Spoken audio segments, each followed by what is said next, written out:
नमस्कार दोस्तों, कैसे हैं आप सभी लोग। उम्मीद करता हूं आप लोगों की पढ़ाई लिखाई अच्छी चल रही होगी। आज हम लोग एक नए टॉपिक पर चर्चा करेंगे। जो हमने पिछले वीडियो में डिस्कस किया था उसको हम आगे बढ़ाते हुए इस पर हम आगे बढ़ रहे हैं। पिछले वीडियो में हमने चर्चा की थी कि गुप्त काल के बाद गुप्तोत्तर काल में उत्तर और दक्षिण भारत में किस तरीके से अलग अलग साम्राज्य खड़े हुए थे, यानी कि विखंडनकारी, विकेंद्रीकृत, सामंती व्यवस्था, क्षेत्रवाद को बढ़ावा मिला था। और मैंने इसमें आपको बताया भी था कि पिछले वीडियो में कि किस तरीके से उत्तर भारत का साम्राज्य किस किस तरह से खड़ा हुआ, हर्षवर्धन ने क्या क्या किया, उन सब चीज़ों के बारे में मैंने पिछले वीडियो में आपको डिस्कस किया है। और आई होप सो कि आप लोगों ने पिछला वीडियो देखा होगा। और मैं आज आपसे जो चर्चा करने जा रहा हूँ गुप्त काल के बाद, गुप्तों के बाद दक्षिण भारत के इतिहास के संदर्भ में। दोस्तों ध्यान रखिएगा कि आज का जो विषय है इसमें हम लोग चर्चा करेंगे कि किस तरीके से दक्षिण भारत में विकेंद्रीकृत साम्राज्य खड़ा हुआ और कैसे दक्षिण भारत की जो कहा जाए कि सांस्कृतिक विरासत है, दक्षिण भारत की जो सांस्कृतिक विरासत है, साथ के साथ दक्षिण भारत का जो राजनीतिक परंपरा है वो कैसे खड़ी हुई, इस पर हम आज आप लोगों के साथ चर्चा करेंगे। और आज की क्लास के बाद हम लोग एक चीज़ को समझ लेंगे, जिन लोगों का दक्षिण भारत का इतिहास का जो सेक्शन है जो कमज़ोर है उसकी नींव हम इतनी मजबूत करेंगे कि आप लोगों को कभी भी कोई परेशानी नहीं होगी। क्योंकि मैं अच्छे से जानता हूं कि जो नॉर्थ इंडियन स्टूडेंट्स हैं, उत्तर भारत के जो लोग हैं, आप और हम हैं, उन लोगों के लिए दक्षिण भारत के नाम, दक्षिण भारत की परंपरा, दक्षिण भारत की संस्कृति आसान नहीं होती याद करना। लेकिन दोस्तों याद रखना, दक्षिण भारत का इतिहास हमारा सांस्कृतिक इतिहास के दृष्टिकोण से काफ़ी समृद्ध है और वहाँ से हमारे कई सारे क्वेश्चंस बनते हैं। अगर आप पिछले साल के क्वेश्चन पेपर्स को उठा करके देखेंगे अब तक के, तो आपको दिखेगा कि आपके लगभग अगर 100 क्वेश्चन पूछे गए हैं तो 100 में से 15 से 20% क्वेश्चन साउथ इंडिया के हैं।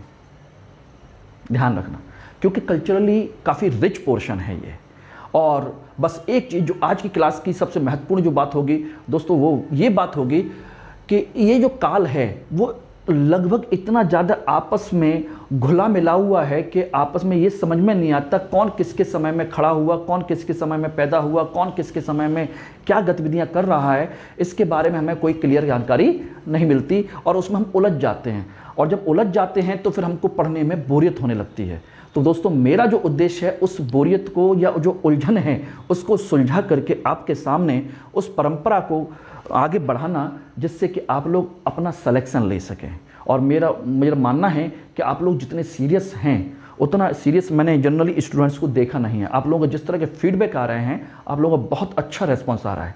तो दोस्तों आज हम लोग चर्चा करेंगे गुप्तों के बाद दक्षिण भारत के इतिहास के संदर्भ में। लेकिन ये आपको समझ में तभी आएगा जब आप इस वीडियो को पूरा देखेंगे।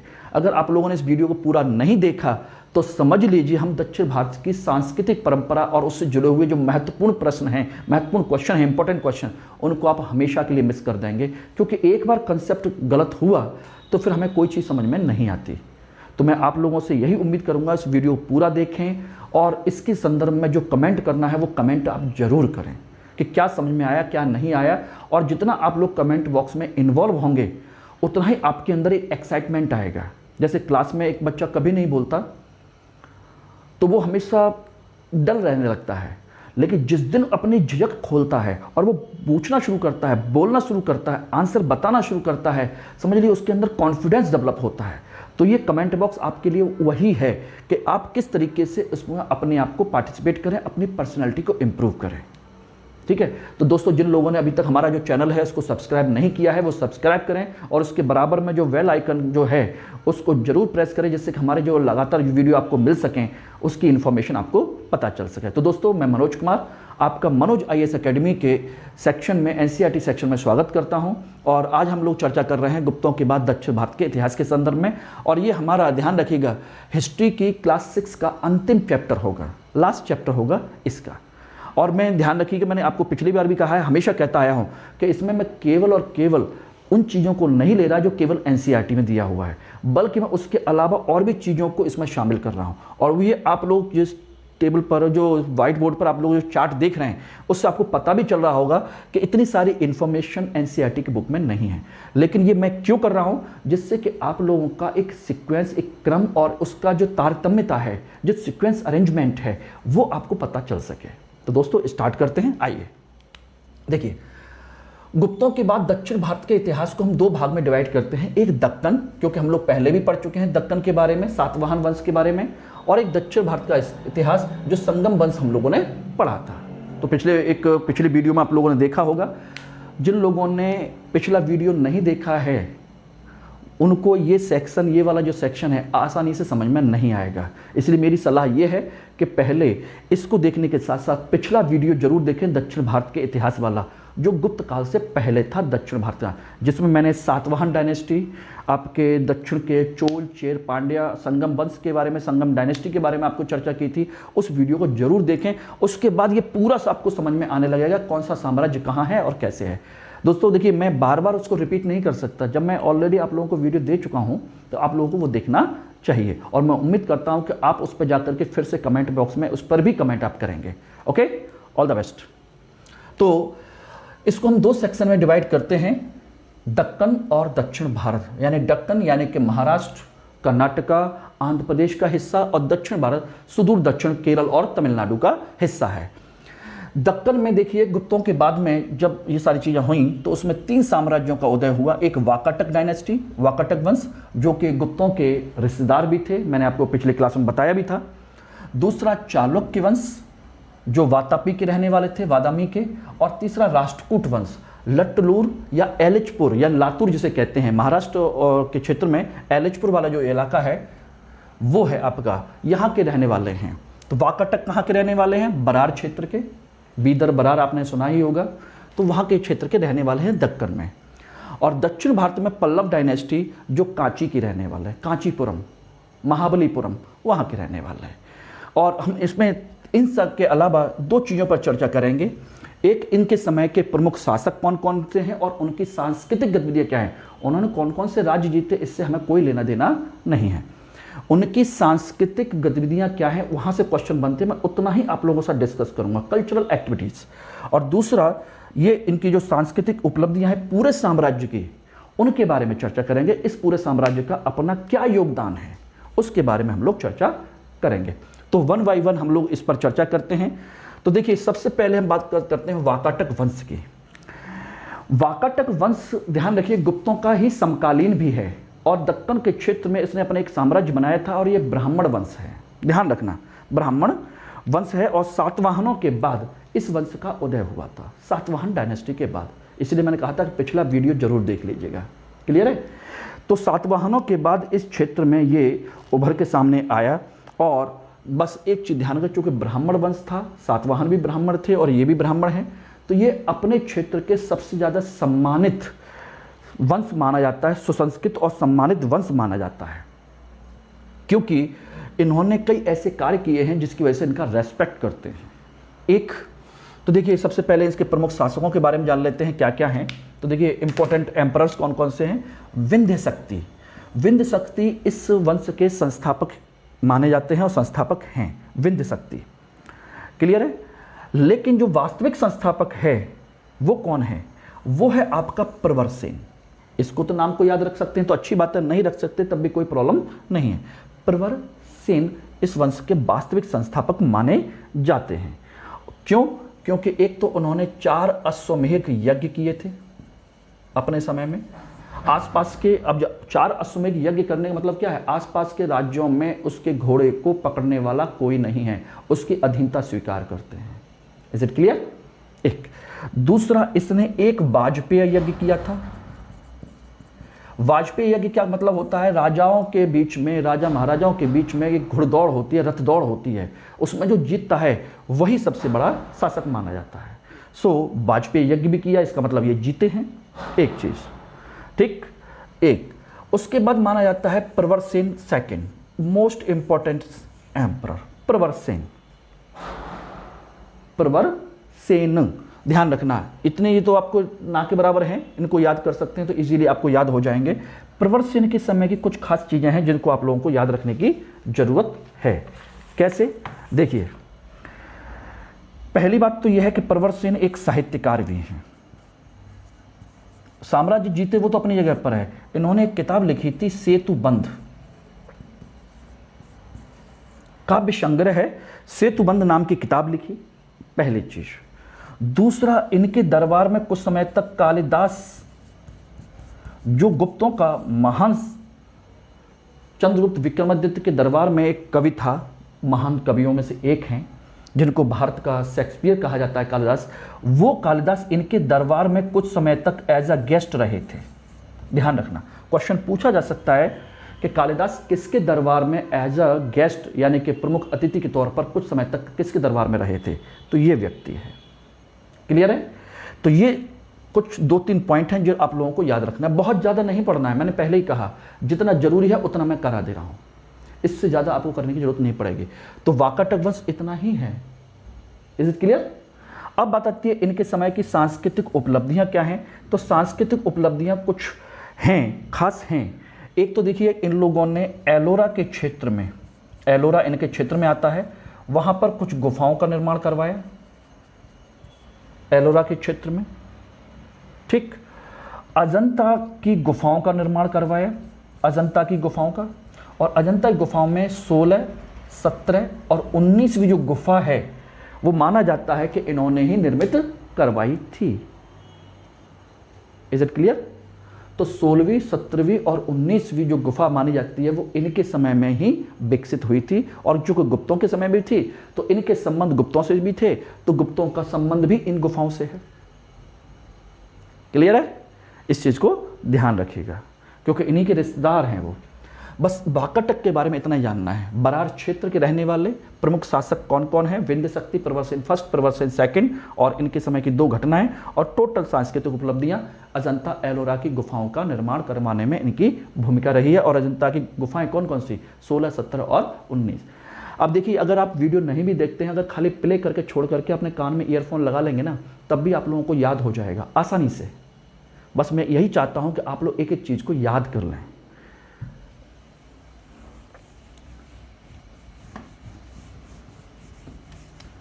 क्लियर?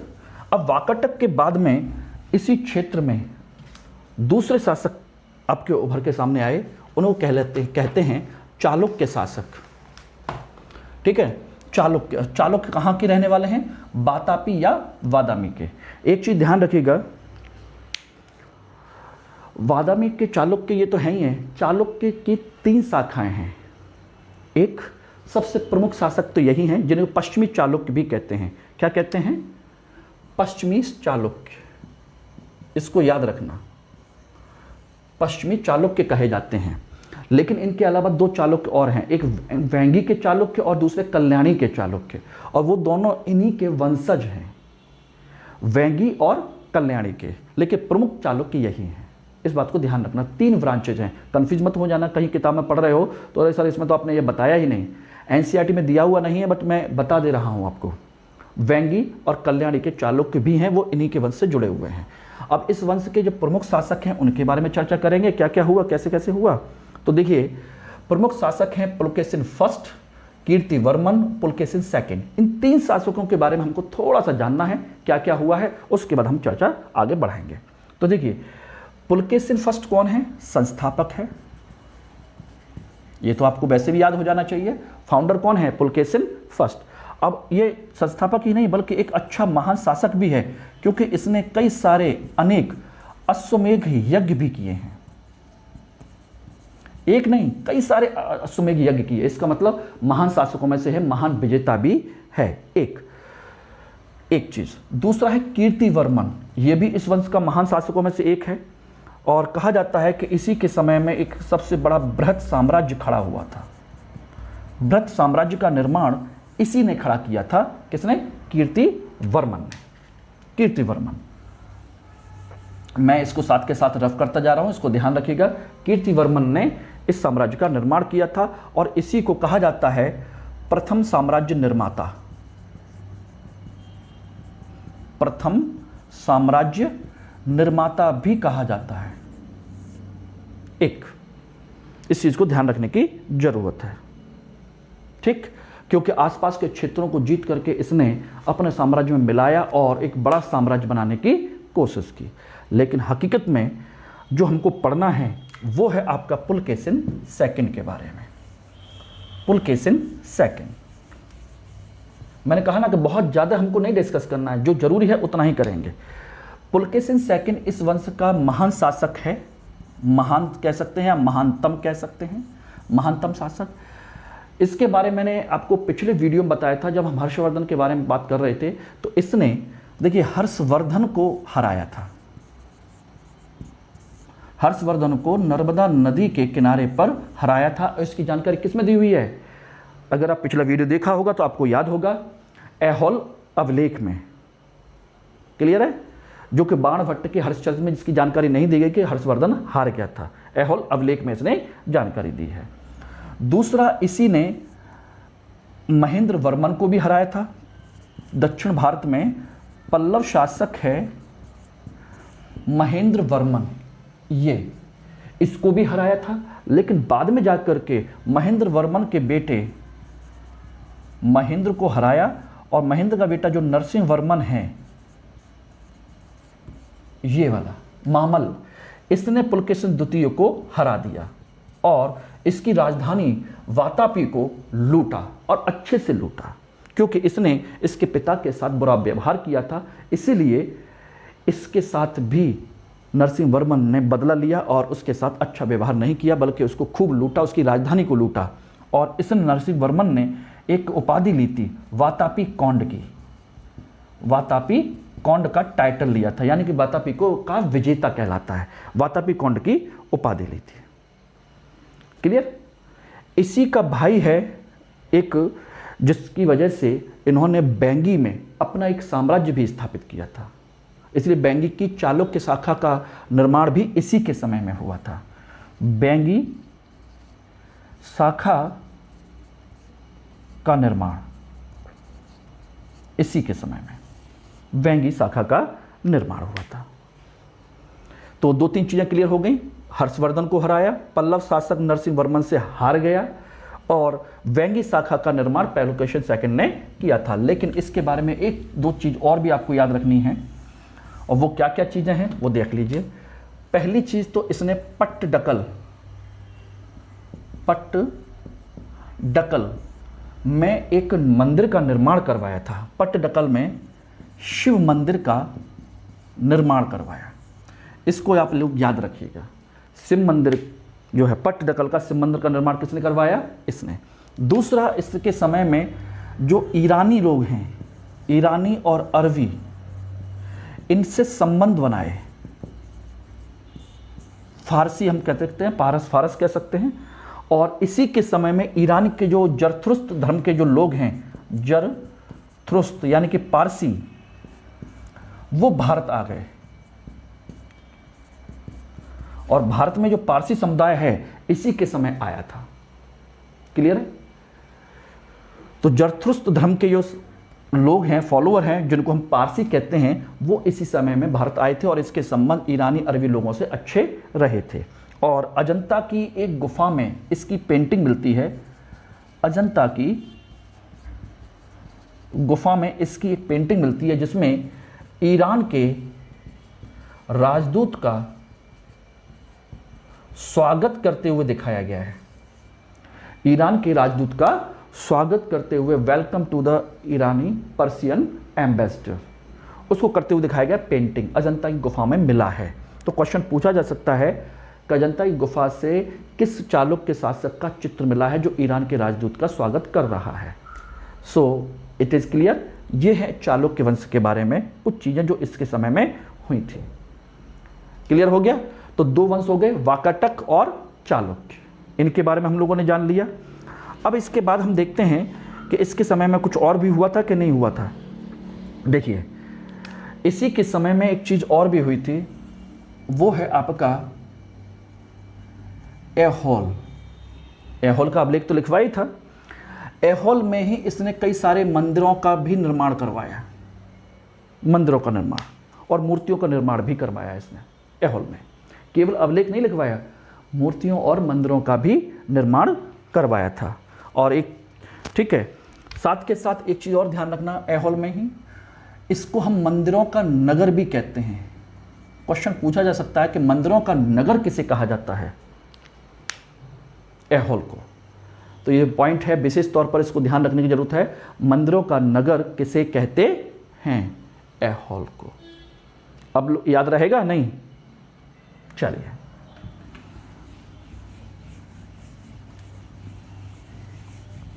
अब हम बात करते हैं राष्ट्रकूटों के समय में। पहली चीज तो ध्यान रखिएगा, राष्ट्रकूट जो हैं कहाँ के रहने वाले हैं? लट्टलूर, लातूर जिसे कहते हैं, या और एलिचपुर के रहने वाले हैं। और इनकी जानकारी अशोक के अभिलेखों में मिलती है। अशोक मौर्य जो था, अशोक के अभिलेख में इन्हें रठिक कहा गया है। क्या कहा गया है? रठिक कहा गया है। और ये थे कौन? पहली चीज, ये थे चालुक्यों के सामंत। चालुक्यों के सामंत थे, यानी चालुक्यों के यहाँ नौकरी करते थे, उनके सामंत के तौर पर रहते थे। बाद में जाकर के इन्होंने अपना साम्राज्य अलग बना लिया। जब चालुक्य कमजोर हुए तो ये अपना साम्राज्य बना लिए। इनका जो संस्थापक है वो है दंती दुर्ग संस्थापक। इसको ध्यान रखना, दंती दुर्ग जो है इस वंश का संस्थापक है। और इसने अपनी जो राजधानी बनाई थी संस्थापक के साथ में, ध्यान रखिएगा, कभी कभी ये पूछ लिया जाता है, खासकर स्टेट एग्जाम में, मान्यखेट को अपनी राजधानी बनाई थी, कैपिटल मान्यखेट। और इसने एक विशेष प्रकार का यज्ञ किया था जिसे हम कहते हैं हिरण्यगर्भ। हिरण्य, यहां पर ध्यान रखना, हिरण्य का मतलब हिरन नहीं है, डियर नहीं है। हिरण्य का मतलब होता है सोना। ध्यान रखना, हिरण्य मीन्स सोना भी कहते हैं। तो सोने को गर्भ से निकालना, यानी कहीं ना कहीं इसको खजाना मिला था, खजाने को जमीन से निकालने के लिए इसने हिरण्यगर्भ का यज्ञ का आयोजन किया था। तो दो चीजें इसके समय की हैं। क्लियर? तो दंती दुर्ग क्लियर हो गया, आई थिंक याद रखेंगे। छोटी छोटी चीज़ों को साथ के साथ मैं चाहता हूं कि आप लोग अपना रजिस्टर लेकर के बैठें और उसके नोट्स बनाएं। मैं गारंटी दे रहा हूं कि इससे बाहर आपका क्वेश्चन नहीं जाएगा। यस, देखिए, आपको जीएस में किसी भी लेवल पर कंसेप्ट के साथ साथ जब फैक्चुअल की बात आती है तो एनसीईआरटी से बेटर कुछ नहीं हो सकता। और इसमें एनसीईआरटी से थोड़ा ऊपर की चीज़ें भी हम लोग लेकर के चल रहे हैं और इससे बाहर क्वेश्चन जाने की संभावना नहीं है, क्योंकि यूपीएससी और स्टेट क्या जानते हैं, क्या मांगते हैं? स्पेशलाइजेशन नहीं मांगते, जनरलाइजेशन ऑफ द सब्जेक्ट। इसलिए ध्यान रखने की कोशिश कीजिए। और दंती दुर्ग के बाद दूसरा शासक है कृष्णफस्ट। और कृष्णफस्ट की खास बात क्या है, आपको सिर्फ एक चीज ध्यान रखिएगा, ये भी अच्छे शासकों में माना जाता है। इसने एलोरा का शिव मंदिर, क्या या कह सकते हैं कैलाश मंदिर का निर्माण करवाया था। एलोरा का कैलाश टेम्पल। ध्यान रखना, कैलाश टेम्पल दो हैं, एक है कांची का कैलाश मंदिर, और कांची का होगा तो पल्लवों ने करवाया होगा, और एलोरा का कैलाश टेम्पल है तो राष्ट्रकूटों ने। चालुक्यों का नहीं है, कई कई जगह पे चालुक्यों का दिया हुआ है, दिमाग से हटा दीजिए। चालुक्यों के कृष्णफस्ट ने ही, राष्ट्रकूटों के कृष्णफस्ट ने एलोरा का कैलाश मंदिर का निर्माण करवाया था। और कैलाश टेम्पल बहुत ही सुंदर, बहुत ही बेहतरीन, पहाड़ों को काट करके बीच में बनाया गया है, बेहतरीन नज़ारा है। अब आप क्लिक करके देखेंगे, गूगल पर डालेंगे ना कैलाश टेम्पल ऑफ एलोरा, तो देखिएगा उसकी इमेज जब निकल के आए तो खुद ताज्जुब रह जाएंगे कि क्या बेहतरीन नज़ारा है। ठीक है, तो नेक्स्ट इसके बारे में हम देखेंगे ध्रुव इस वंश का एक महान शासक है। बस इसकी सबसे बड़ी चीज़ क्या है कि इसने उत्तर भारत की राजनीति में हस्तक्षेप किया था। और उत्तर भारत में इसके समय में थे पाल बंगाल में, और प्रतिहार कन्नौज के पास का क्षेत्र है पाल प्रतिहार। प्रतिहार जो थे आपके गुजरात राजस्थान के क्षेत्र में थे, और पाल प्रतिहारों को दोनों को हराया था कन्नौज पर कब्जा करने को लेकर के। तो ये कहाँ, अगर आप थोड़ा सा इतिहास पढ़ेंगे तो हम राजपूत पीरियड से पहले एक छोटा सा पीरियड पढ़ते हैं हर्षवर्धन के बाद में, उत्तर भारत का 3 राज्यों का संघर्ष, ट्राइपरटाइट वार फॉर द कन्नौज। तो उसमें एक तरफ पाल है, एक तरफ प्रतिहार है, तो इसी तरफ राष्ट्रकूट हैं। जब ये दोनों लड़ लेते थे, आपस में जीत लेते थे, कोई एक जीत जाता था, तो तभी राष्ट्रकूट शासक जाकर के उनको हरा करके उनको खाली छोड़ के चले जाते थे। यानी खुद भी कब्जा नहीं करते थे, बस हरा के चले जाते थे, अपनी ताकत दिखाने जाते थे बस। तो ध्रुव वही है, क्लियर। और इसीलिए इस ध्रुव ने अपने चिन्ह जो बनाए थे, चिन्ह थे इसके गंगा और यमुना को प्रतीक चिन्ह बनाया था। गंगा यमुना को प्रतीक चिन्ह दक्षिण भारत के किस शासक ने अपने राज्य का चिन्ह बनाया था? ये इंपॉर्टेंट है, that is the Dhruv, clear. उसके बाद आता है अमोघ वर्ष। अमोघ वर्ष देख लीजिए, जैसे युद्ध के समय में और भी शासक थे, अमोघ वर्ष शांति के समय में महान शासक है। ये महान साहित्यकार है, महान सांस्कृतिक विरासत को बढ़ावा देने वाला शासक है। अमोघ वर्ष की खास बात यही है। और इसके समय में एक व्यक्ति खुद एक महान साहित्यकार है, इसने कन्नड़ में एक पुस्तक लिखी थी, कविराज मार्ग। कविराज मार्ग इसने कन्नड़ भाषा में एक किताब लिखी थी, और इसने कई सारे लोगों को संरक्षण भी दिया था, कई सारे लोगों को। जैसे जिनसेन एक बहुत ही जैन विद्वान है, और इन्होंने जिनसेन ने आदि पुराण पुस्तक लिखी। आदि पुराण, ध्यान रखना, नाम के लिए लग रहा है कि आदि पुराण पुराण से संबंधित है, हिंदू धर्म से संबंधित है, ये जैन धर्म से संबंधित है, आदि पुराण। दूसरे हैं महावीराचार्य, ये भी जैन धर्म के हैं, और इन्होंने पुस्तक लिखी थी गणित सार संग्रह। गणित सार संग्रह, ये पुस्तक इन्होंने लिखी थी। ये दो व्यक्ति हैं जो इसके समय में रहे। और अमोघ वर्ष की खास बात यह है कि इसने जैन धर्म स्वीकार कर लिया था, जैन धर्म का फॉलोअर था। इस चीज को ध्यान रखिएगा, जैन मतावलंबी। क्लियर हो गया क्या क्या हुआ, कैसे कैसे हुआ? तो ये कुछ चीजें हैं जो इसके समय में रही थी। और अगर हम बात करें तो इसके बाद कृष्ण थर्ड के बारे में, और कृष्ण थर्ड कुछ भी नहीं है, इसने दक्षिण भारत में जाकर के पल्लवों और इन सब को हराने की कोशिश की थी, और उनको हराया भी था कृष्ण थर्ड ने। और इसने रामेश्वरम में एक विजय स्तंभ बनवाया था, और रामेश्वरम में जो शासन था वो पांड्य शासकों का था।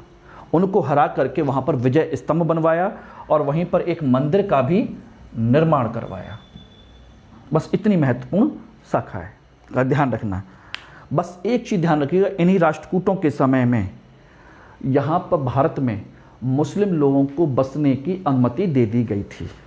मुस्लिम लोग यहाँ बस सकते हैं और इस्लाम का प्रचार प्रसार कर सकते हैं। ऐसा करने वाले राष्ट्रकूट पहले शासक हैं। क्वेश्चन पूछा जा सकता है कि पहला वंश कौन सा है जिसने मुसलमानों को अपने साम्राज्य में बसने और उनको अपने इस्लाम का प्रचार प्रसार करने की अनुमति दी थी?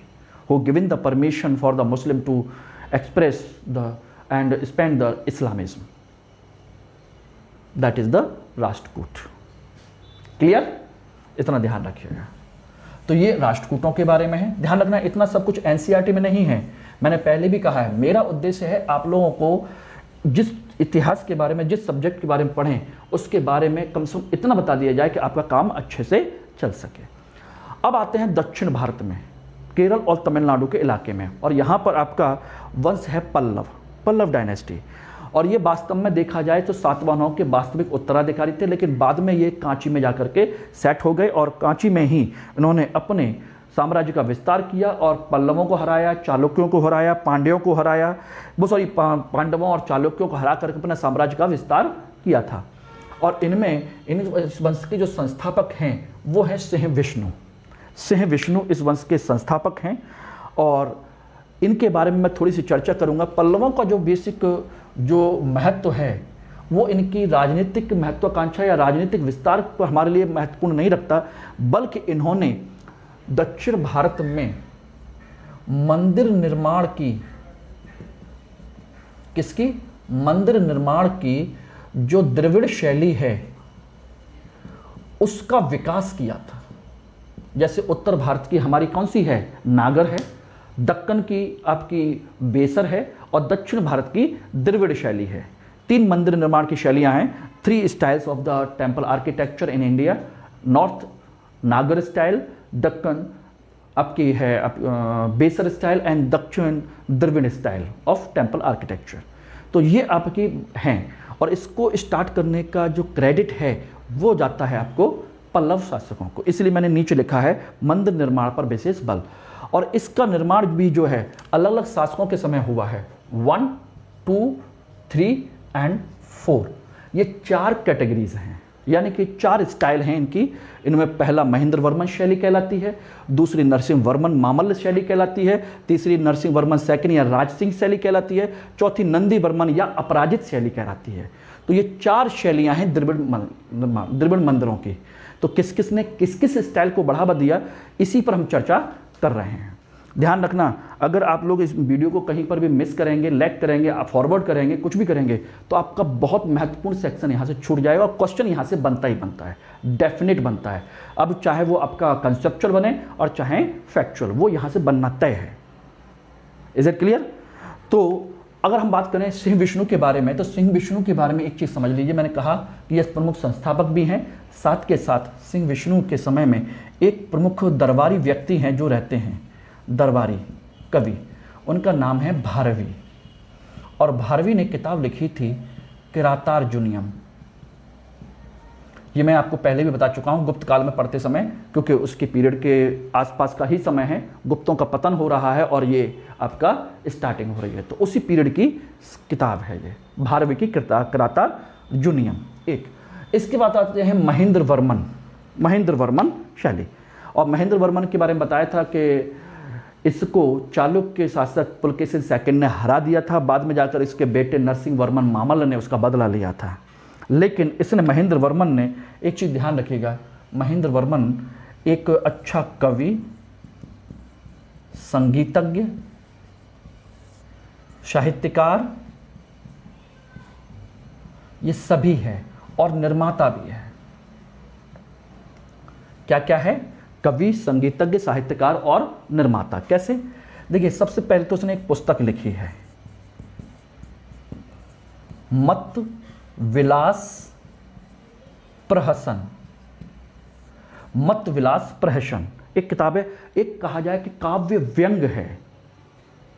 किस पर? कापालिक जो साधु हैं, शैव धर्म की जो शाखा है, कापालिक जो साधु हैं, उनकी क्रियाकलापों पर एक व्यंग लिखा है कि यार ये इससे कैसे होता है। कापालिक जो होते हैं, कपाल में जो नर कपाल होता है, कंकाल, ये कपाल जो है, इसमें भोजन करते हैं, इसी में मांस पीते हैं, खाते हैं, इसी में मदरा पीते हैं, सारी चीज़ें करते हैं। उन पर एक व्यंग लिखा है कापालिकों पर। ध्यान रखना, व्यंग किस पर है? कापालिक साधुओं पर। एक दूसरा, इसने इसके समय में एक प्रमुख संत हैं जैन धर्म के अप्पार।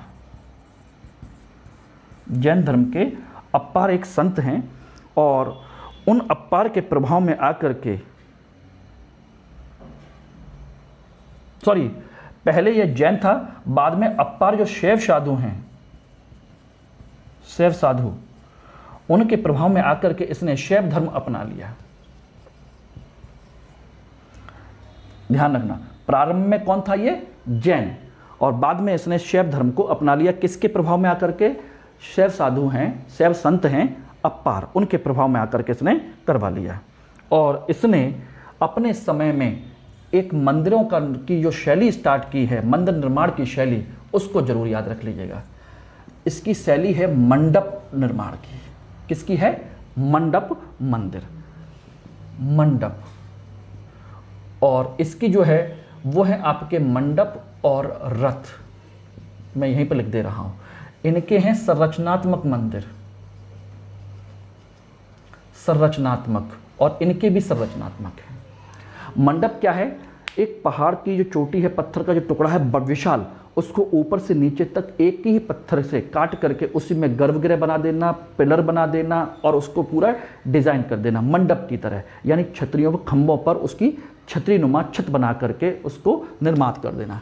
जैसे 1, 2, 3, 4, और यहाँ पर उसने यूं मंदिरों का निर्माण करवा दिया। ये 4 पिलर हैं और ये इसमें है, और यहाँ पर देवता की मूर्ति है, और ये सब कुछ एक ही पत्थर का बना हुआ है, सिंगल स्टोन।